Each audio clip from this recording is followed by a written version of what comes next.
What is going on, Panthers Nation?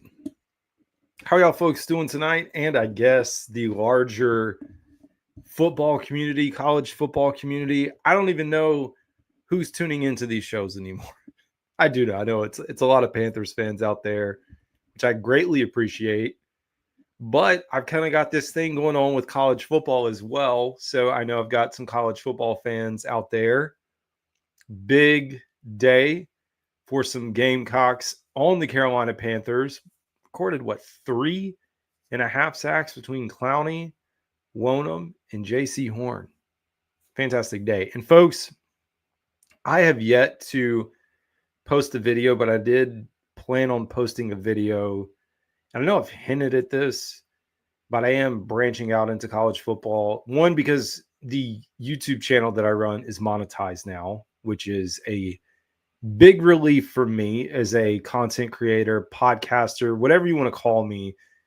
It's just steps in the validation process, steps for me to eventually upgrade the microphone, to upgrade the camera, to do a bunch of fun stuff. So you don't have to do anything to help the show besides subscribe.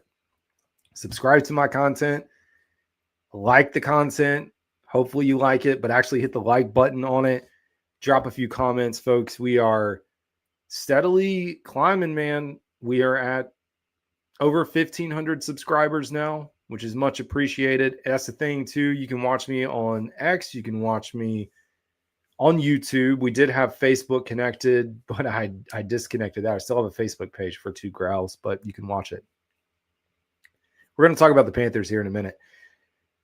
I do think the one part of all this is like, I am dedicated or did dedicate myself to being a Carolina Panthers content creator, but and like that's what the name is centered around. And so I've had this back and forth with myself. Do I change the name of the show? Do I create another channel? Do I do this? Do I do that? And conventional wisdom tells you to split all these things up, but I'm going inverse of that and leaning into the Two Growls, One Roar brand and what it is. Because I get to define it and I get to say what it is and who it is and what we're going to be, because it's just me. And so I can make it whatever I want to make it. And I think it will carry over into Panthers content, which is nice. But appreciate all you folks saying in. We're doing this early tonight, usually coming on at like 9 or 9:30. Last night we did a college football stream, got to talk a little bit about some of the upsets that were happening. But of course, today, we're here to talk about the Carolina Panthers, and what a game. What a freaking game by Bryce Young. And I have to tell you straight up, and y'all guys know this if you listen to the show, if you've tuned into me, I have been very hard on Bryce Young. I mean, I ran this guy off, said he needed to be benched. And I mean, who didn't say he needed to be benched? But for me, it was like, yeah, he's done. This guy's never going to get his footing back in Carolina. And my man, Randy Slack, y'all know if you follow him and you follow me, you know, ESPN Wilmington, Slack on Sports, 11 o'clock, Monday through Friday, unless, of course, he's on vacation or it's a holiday or something. He brought up a good point during the game because he's a Bengals fan, but of course, follows the Panthers because we're in North Carolina and keeps up with everything. And you never want to see weird stuff happen, but could you imagine if Andy Dalton never gets in that wreck? Fortunately, everyone, of course, we know is okay. But I'm with him. I think if Andy Dalton never gets hurt, doesn't get in that wreck, there's a strong possibility that Bryce Young could have been traded at the deadline. Like, I know there was talk that was never the plan, but like, let's be honest, it could have been trending in that direction. Or he might not have seen the field again here in Carolina. Like, it could have been just, all right, we don't want to see any more of you. We're not going to put you back out there this year. We're going to roll with Andy Dalton, because that was the stance that Dave Canales has had. That it's Andy Dalton's team. Andy Dalton is the quarterback, and he's the one who's going to help lead it. And can you imagine if those things didn't happen and then we did not get to see this form of Bryce Young. And I'm excited. I tell you what, man, sign me up. I take all my money. I'm in this thing, man, for Bryce Young. I've talked also on the perspective that if you're a fan of the Carolina Panthers, you should want to see him succeed. He's on a rookie contract. He's building alongside all these young skill players. And I guess before we get too far into the episode, as we talk about young skill players, we do have to take a minute and, what happened to Jadavian Sanders, man, that sucks. And I hope he's okay. I know reports say that he got checked out of the hospital, has movement.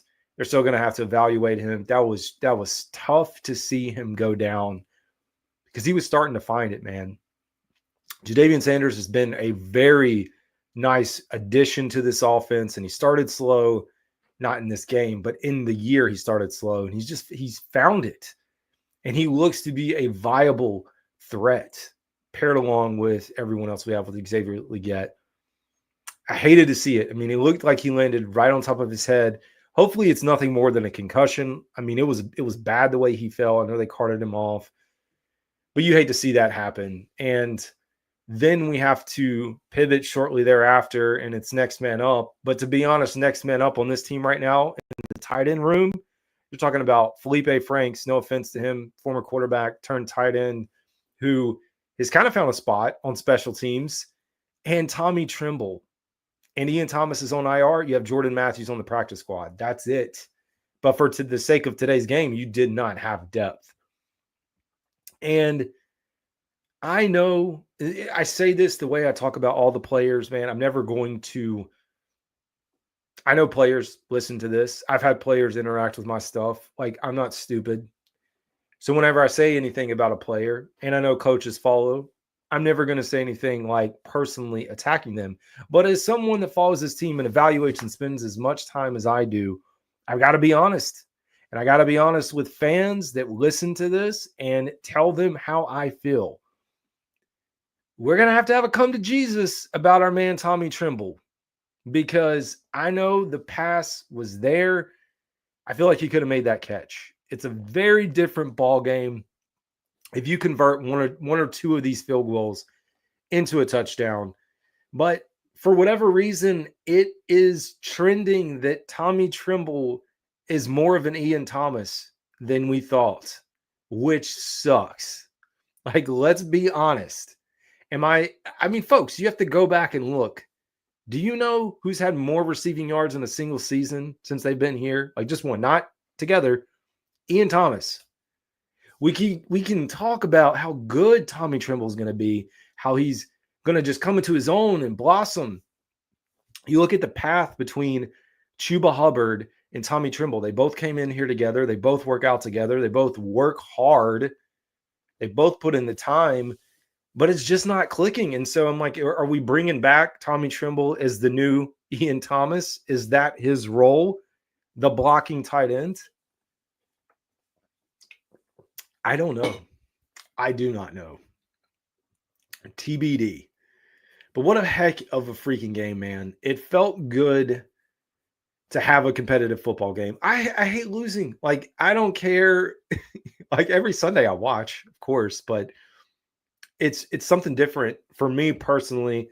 And I think that's the reason that I chose to make a podcast on the Panthers. I know I talk about college football, and I got my teams that I follow in college, and I enjoy that. Dude, I could care less who wins, who doesn't win. I like college football, the whole sport itself. And so, like, to me, I'm like, okay, cool. I want to see some good football. Sure, I'd love to see my team that I pull for go on a run, or this team or that team. But when it comes to the NFL, man, I am laser focused on the Carolina Panthers by choice. By choice. It's the team that I chose to pick. It's the team I choose to spend time in and knowing everything that's happening there. And so I get invested, man. Now I don't yell or fuss or anything crazy. Kind of just let it go. But I'm invested in these games on Sunday. I hate losing. I do have to kind of take a step and say it was, I guess we're going to call it a moral victory today. And I hate that. I don't like calling things moral victories, because a win is a win and a loss is a loss. And that was a loss for the Carolina Panthers today. It sucks that they are kind of figuring this out now. I'm not saying things would have been much different earlier in the year, but I mean, they could have been a little bit different. You never know. Like, what if the time, I mean, if you really think about the last few weeks, and I know they had the bye week, but could you imagine maybe if Bryce Young had been playing through the preseason? I know there's worries about getting injured. That's always a thing. But we are seeing Bryce Young settling into an offense. Like, we have to remind ourselves this was a new offense for him coming into this year. He's learning a brand new offense, trying to get his footing. He's got some new playmakers, got new guys he's trying to get the ball to, trying to take all this stuff in, trying to think about getting the ball out in 2.7 seconds that's shoved down all of our throats. 2.7 seconds, 2.7 seconds. I mean, that's got to be eating at you a little bit. I've said it a few times. I don't know how many people like cross over and really listen to this stuff, but it kind of feels like, to me, I don't know how many people play golf. I always use the golf analogy, and I'm not a good golfer, but if you go out and play golf and go to the driving range, you can start working on stuff. You can tweak it. You can change your grip. You can think about how you're swinging. When you go out to the golf course and you try to do all those things while you're playing, it never works. You can't mentally think through, and you just start playing bad. You start overthinking. And I'm not good at golf. And it's the same thing that applies with football and a quarterback. Okay, well, got to think about how I get my footwork here. How do I get back on this drop? Oh, he wants me to get the ball in 2.7 seconds. I got to feel like all those things were just churning and churning and churning through Bryce Young's head. Nowhere near is what we saw last year with like 50 voices in Bryce Young's head. I just think it was a different type. You got the one sole focus of, hey, this is how you play the quarterback position, and this is what I want to see from you. Lessons learned along the way, man. But overall, heck of a game from Bryce Young. And some people will say, well, is he the future? He should be the future. And I think Dave Canales confirmed that after. And it's so funny. He still, when I just come out and say it, instead of just confirming Bryce Young is the quarterback, he flips it into Bryce Young is sure making a statement for all of us, isn't he? Like, you can't just say, yeah, Bryce Young is the quarterback.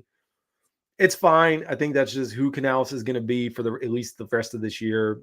I mean, heck, even going into next year, it feels like he's still going to have something in the back of his mind itching and scratching to say, we need to bring in another quarterback.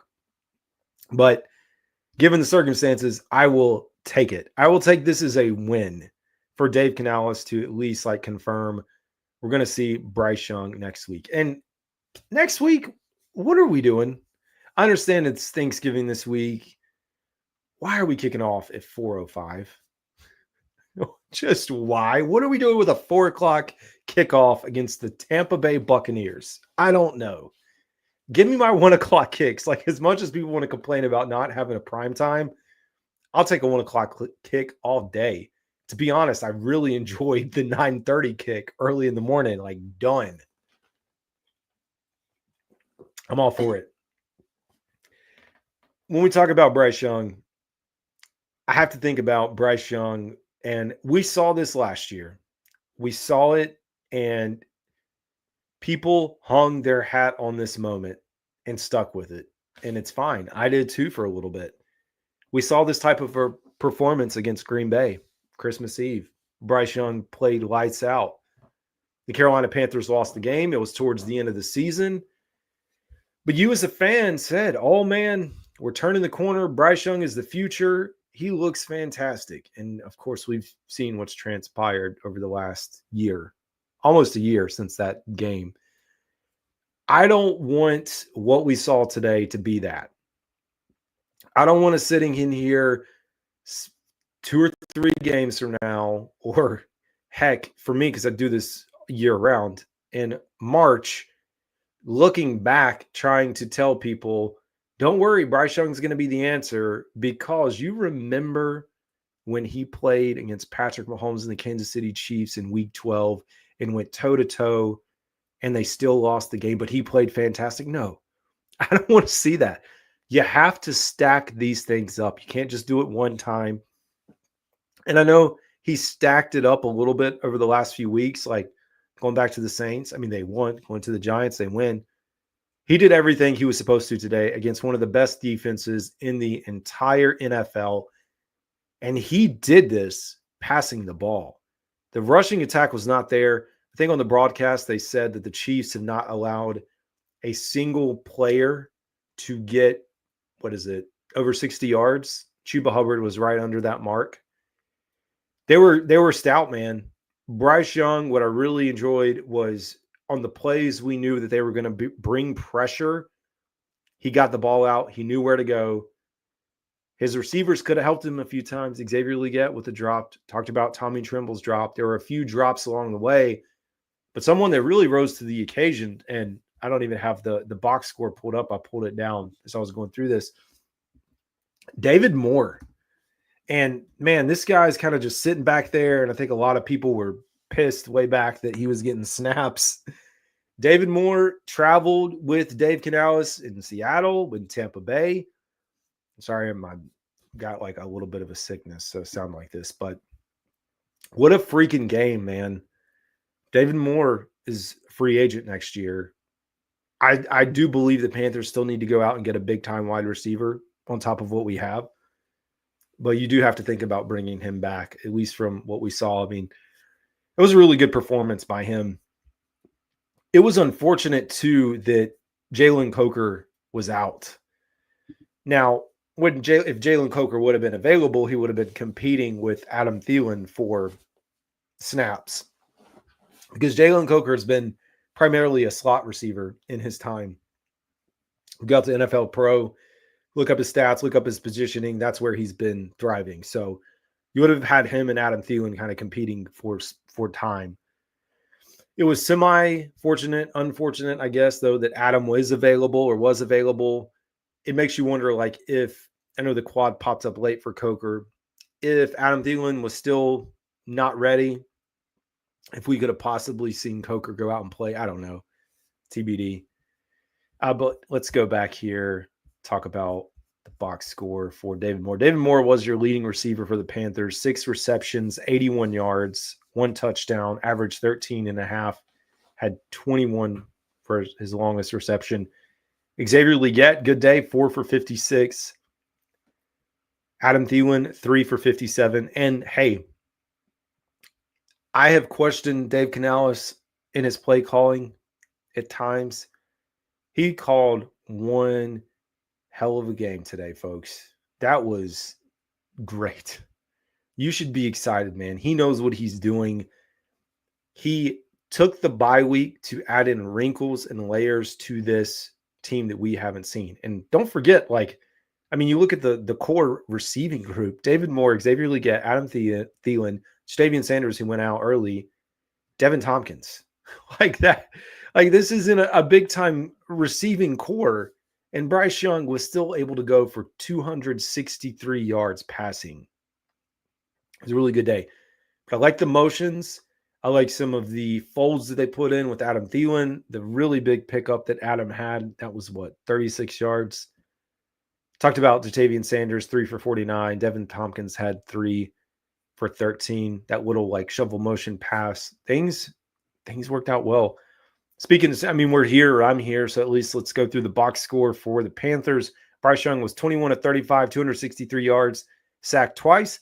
He did make a mistake. We know it's not a perfect game with the sack fumble that fortunately Ike Ekwonu fell on. Does have the 1 touchdown, 92.9 passer rating. This was definitely Bryce Young's best game of the season. Maybe you could teeter around career in the NFL.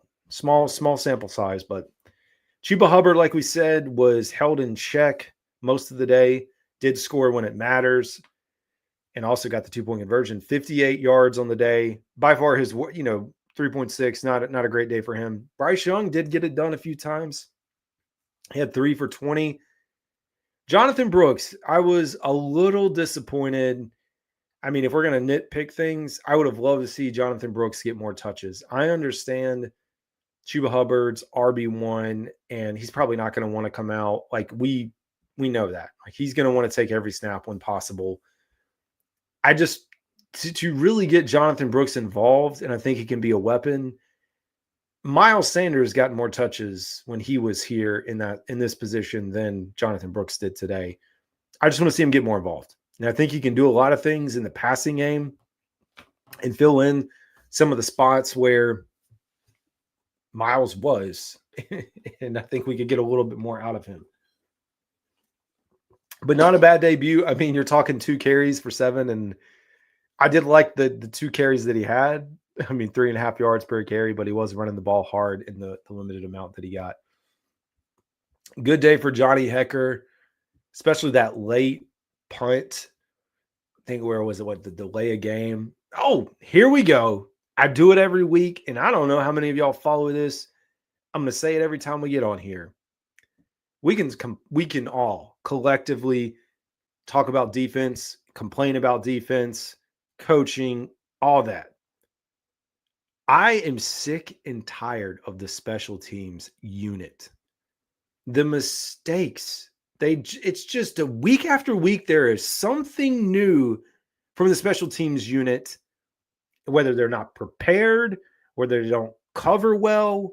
I mean, you look at the opening kickoff coverage, terrible. Why are we just not making a decision with Eddie Pinheiro, who's on a bum leg, who says he has a pain of like 8 out of 10, still Eddie Money. Hey, I have been an Eddie Money guy since day one, and when all y'all, not all y'all, but most y'all wanted to run my man Eddie out of here. I stood behind Eddie Pinheiro. That's beside the point. I don't understand why we're not trying to, and I don't know, does Eddie not have the power when he's hurt to kick it out? I don't know, we're not kicking it in the end zone. That's one thing. As an NFL franchise, football team, you cannot have a mishap that would happen in a Pop Warner or a JV or a middle school football team. You have to be able to have your special teams units prepared. There's an assembling place. I mean, I don't know how they do it in the NFL. I would assume, hey, it's 3rd down, punt be ready, punt team be ready. It's very basic. Punt team get ready. In college, I know in different levels, they assemble in the middle of the field right there. Let's count our guys. We know who's here. Okay, cool. Now we're going to trot onto the field. We got our 11. How do you not have 11 guys on the punt team? It's something new every week. Like, I don't know. That's all I can say about this. I don't understand what we're doing on special teams. Speaking of special teams, all 3 of our specialists, Jansen, Hekker, and Eddie Pinheiro, are free agents at the end of the season. Just keep that in mind. But anyways, it always makes me mad. But good day. So Johnny Hekker recovers from having 10 on the field, taking the delay of game, not wasting a timeout, and then booming a punt. And there was really good coverage down the field. So we'll give him credit on that. Good day from Hekker. And like we said, Eddie Pinheiro, fantastic day kicking while hurt. Panthers, they kind of maintained their average. 165 yards on the ground. The Pat Mahomes scramble at the end really hurt. And I know some folks were like, well, not some. You may have been like, well, why did we not try to like run some more clock off before we scored at the end? You have to remember, you got to remember our record, but you have to remember that this team struggled in the red zone the entire day. They could not score. And so if you get an opportunity to score a touchdown, you're going to take it. You're going to score. They get helped out on the 2-point conversion, get to retry again, and then they end up punching that in. I mean, we all know or knew that was way too much time for Patrick Mahomes. Like, hands down, we just knew. Like, you can't give Patrick Mahomes that much time. But we are not a franchise that's in the state of being good enough to let the clock run down, knowing that, oh, yeah, it doesn't matter. We'll get it down to 30 seconds, 40 seconds, and punch it in. No. When you've been struggling like we were today in the red zone, you score. And then you put it on your defense and hope and pray, to be honest, that they can make a play. They didn't down the stretch. Speaking of performances, man, I haven't even looked back at the film yet. Tough day for Dane Jackson. Guy was potentially going to be our number 2 cornerback, and now I don't know what he's going to be. Very bad day. You cannot miss some of the tackles that he missed. I mean, that's not good. That was really the difference. The Panthers struggled in coverage. And I got to tell you what's annoying about Patrick Mahomes. It's not like he's good. Just the tight ends how do they just keep producing and finding tight ends that can play football? And they're all big and they're the same build. Which reminds me of the days with Brady and all of his slot receivers and Gronk. Like, they just find guys that can play football. We're starting to find guys that can play football here, at least on the offensive side, getting there on the defense. But his Kareem Hunt, 16 for 68. Pat Mahomes, 5 for 60 yards. Killed us. The 33-yarder was the longest. McCole Hardman had 2 for 15. Really led the way. I mean, to be honest, 27 to 37 for Mahomes, 269 yards, sacked 5 times. We got to Mahomes 5 times. Still couldn't get it done. And I mean, the defense, although did not play overall great because we didn't force a punt in the first half. We punted the ball once in the first half. That was how back and forth it was. But they found ways to get to the quarterback. And I think a lot of that, to me personally, feels like DJ Wonham coming in. We saw J.C. Horn get his first sack in the NFL. He's been close on some plays off the edge like that. Finally got in a very key moment, comes up with it. I mean, the defense did their job to get the ball back and give us an opportunity to go down and score. They just couldn't do anything at the end. But yeah, 3 touchdowns, 120 passer rating. Travis Kelce led with reception, 6 for 62. Hopkins, 5 for 35. And what was going on with, I mean, speaking of cornerbacks, defensive backs, and Horn, did the refs just have a vendetta for J.C. Horn today? Because there were some questionable calls against him. And I'm not here to say that it was a perfect game and he did not hold or pull on some of these. But there was a few, especially one where Hopkins was the one instigating and pushing off. And then he gets flagged for it. Whatever. 5 for 35. Gray, 4 for 66. Xavier Worthy, 4 for 46. Kareem Hunt, 3 for 19. They had 2 punts as well, averaged 47 yards. They didn't do a lot in the return game either. So it was a dominant first half by Kansas City. I mean, I think at one point it was like 15 first downs to 4. They had almost 10 more minutes of time of possession. It came out more balanced towards the end. It was 27 to 21 first downs, third down efficiency. They were 8 for 13. That'll kill you. That will kill you every time. 61% on third down. I think I can't remember. We were allowing about 50% coming in, but we were 5 of 13. Not good. 38%. We did convert both of our fourth downs. Total yardage, 391 to 334 in their favor. We talked about the rushing, 165 to 85. Talked about passing. Talked about field goals. Talked about punt coverage. Pretty much went through all that good stuff. Yeah, your drive summary. Panthers actually had a 3-yard advantage in field position at their own 31. Kansas City started at their own 28 is the average there. That opening drive for Kansas City, man, I mean, they started on the Carolina 41. You can't do that. You cannot give Patrick Mahomes and the Kansas City Chiefs 41 yards to work with. 3 plays, 41 yards. And to be honest, it felt like at that point, we were in for a blowout. Like, it was like, okay, this is not going to be good. But Panthers put together a drive and then had to settle for a field goal. But for Kansas City, it was touchdown, field goal, touchdown, all in the first half. They had 1 possession in the second quarter. That's the thing. The Panthers had a really good drive coming out after half. but they had a touchdown. So they scored on 5 straight possessions. You have to figure out a stop somewhere in there. Turnover, something to stop the momentum. They punted twice and then a field goal at the end to win the game. It was a low possession game. I mean, usually you would see 10 to 11 possessions per team, roughly from what we see. The Panthers, on the other hand, field goal, punt, field goal. You can't exchange. I mean, it's like I go back to golf, but it's like you can't take pars while the guy you're playing with is getting birdies and eagles. You got to be able to sink one. The Panthers weren't, so they were just kind of hanging around. What I will credit them when we talk about the Panthers, whatever I will give them credit, and with Dave Canales, is they fought. They could have easily caved in when it was 20-6 going into the half. They could have given up, but they came out, they fought, they got back in the game, they tied the game, and they had a chance to win down the stretch, which is something that, like, as you talk about building culture and changing the culture here, that's something that, I mean, we really haven't seen in quite a while. So I'll take that as a big positive.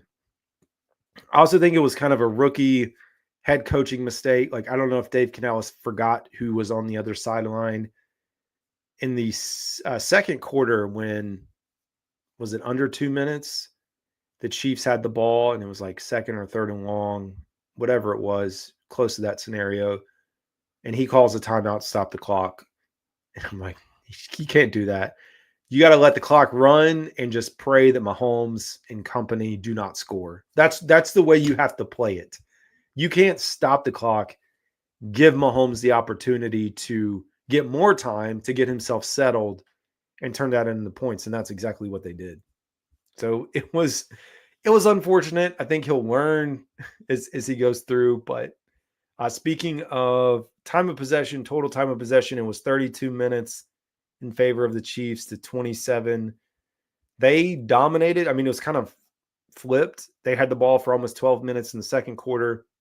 We had the ball for a little over 11 minutes in the third quarter. So pretty good balance on that side. I talked about sacks coming in and through this a few times. Josie Jewell got a sack. Jadeveon Clowney had 1.5. J.C. Horn had 1. Williams had a half. I think that's everyone, right? Total of, did I get one of them? Yeah, got everybody on there, making sure. 5 sacks on the day.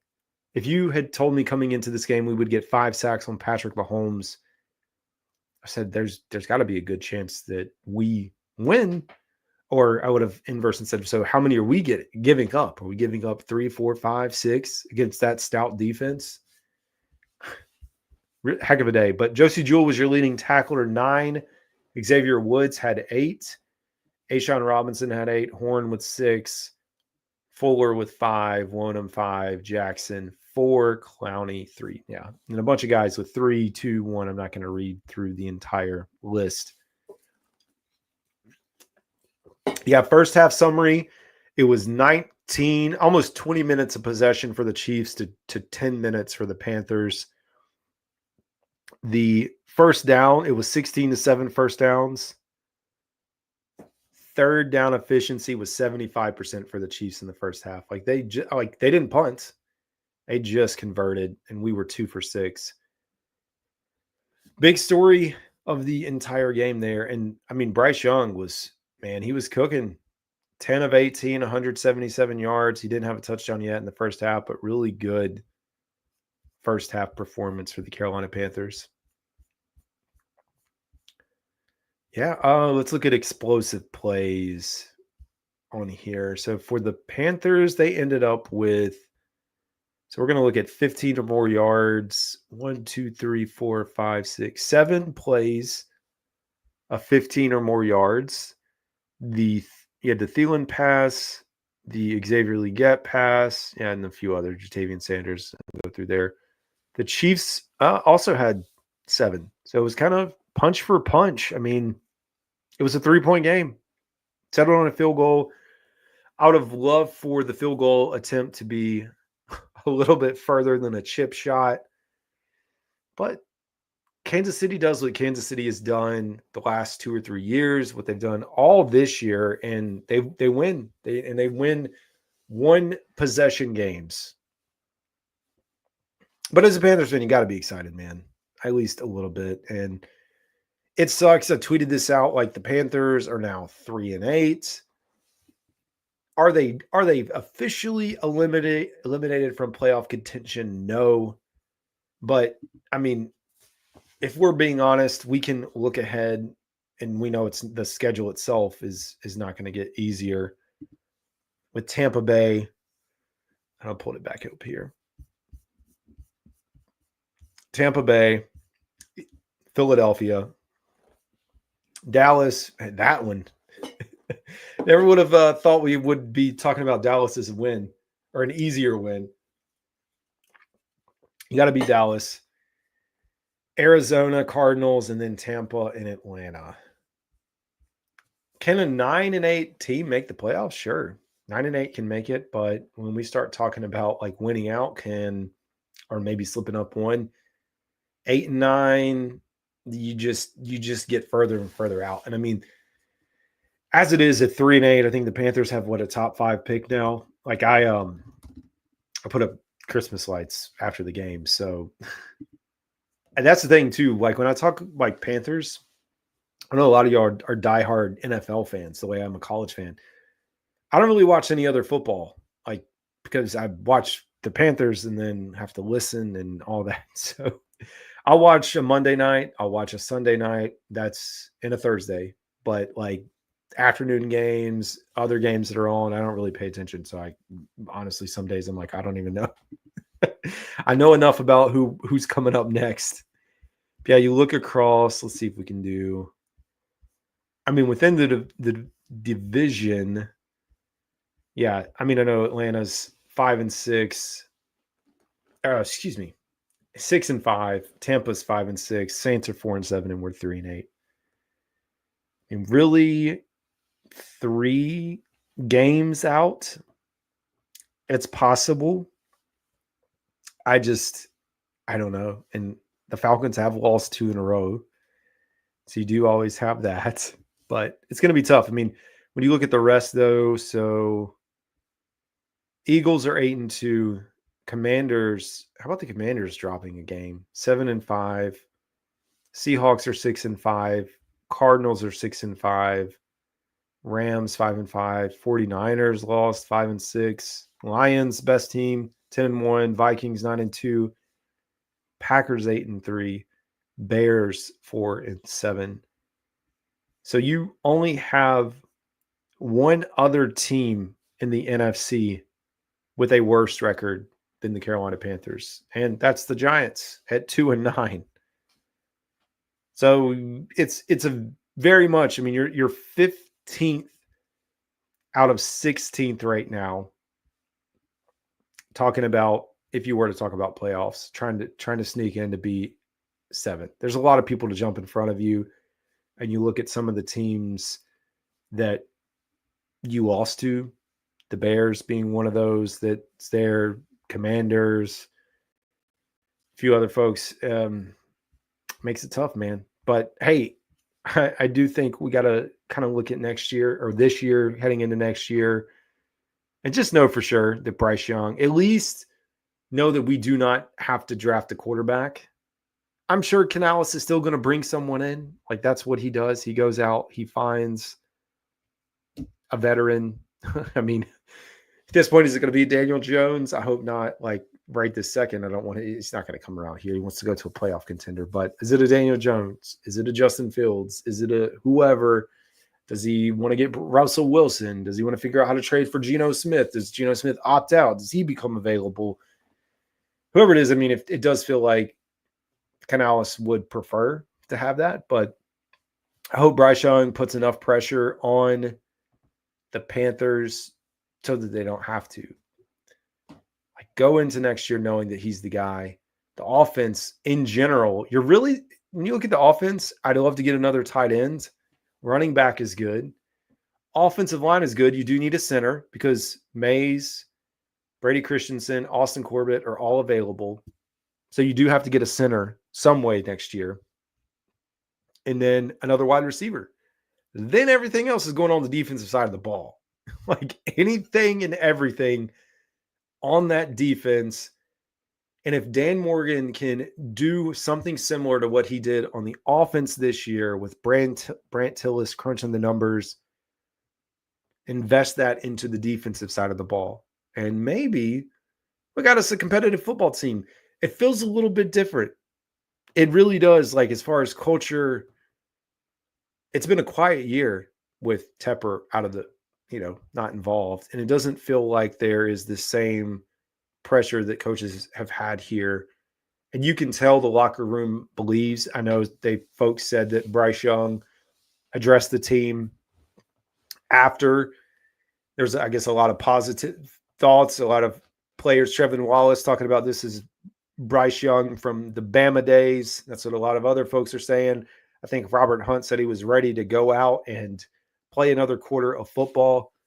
So it feels like if you can continue to do those things, that, hey, Panthers are going to figure it out, man. And to be at this point, this is where you really got to okay, let's check the box. Let's make ourselves feel good for a minute.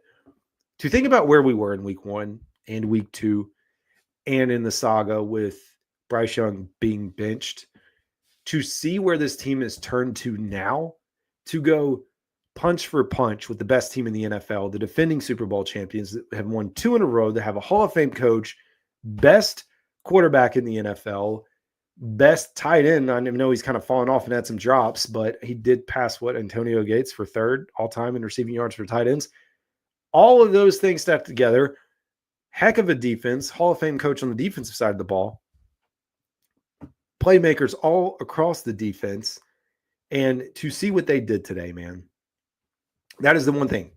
When we go back and think about where we were to where we are now, that is, in my mind, what signals, hey, we're heading in the right direction.